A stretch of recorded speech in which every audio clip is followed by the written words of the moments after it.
মসজিদ কমিটিকে উদ্দেশ্য করে আজকের এই ভিডিও যে আপনারা মসজিদের ইমাম সাহেবদেরকে, মুয়াজ্জিন সাহেবদেরকে যে হাদিয়া দিবেন রমাদান মাসে, এটা খুব ভালো, কিন্তু কখন দিবেন? চাঁদ রাতে দিবেন? চাঁদ রাতে দিলে আপনি আপনার বিবেককে প্রশ্ন করুন যে তিনি এই টাকা দিয়ে কি করবেন। আপনার বাচ্চাদের জন্য আপনি কখন জামা কাপড় কিনেছেন? আপনার যেমন বাচ্চা আছে, ইমাম মুয়াজ্জিন খতিব দেরও বাচ্চা আছে, তারাও তো শিশু, তারা তো মানে এই যে নতুন জামা কাপড়ের জন্য একটু কাঙ্ক্ষিত।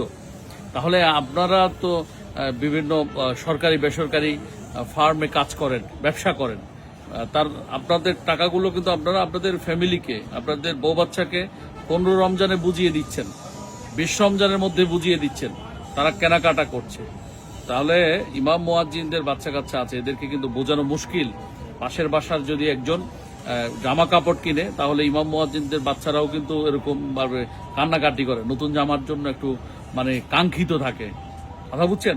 সুতরাং ইমাম মুয়াজ্জিনদেরকে যে হাদিয়াটা আপনারা দিবেন, দয়া করে এটা 20 রমজানের ভিতরে, একেবারে একান্ত না পারলে অন্তত 25 রমজানের মধ্যে দেন।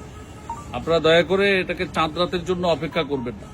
চাঁদ রাতের জন্য অপেক্ষা করলে এই চাঁদ রাত আসতে আসতে কিন্তু মানে বাচ্চা কাচ্চা কিন্তু মানে ডাক চিৎকার শুরু হয়ে যাবে, কান্নাকাটি শুরু হয়ে যাবে। সুতরাং একটু বিবেককে প্রশ্ন করেন, এই বৈষম্য থেকে বেরিয়ে আসেন। আমরা দেখেছি অনেক মসজিদ কমিটিতে এমন করেন যে ইমাম খতিব ঈদের নামাজ পড়ান, তাকে ঈদের নামাজে যাওয়ার সময় টাকাটা দেয়, তাহলে এই টাকা দিয়ে সে কি করবে? আল্লাহ আপনাদেরকে বুঝদান করেন।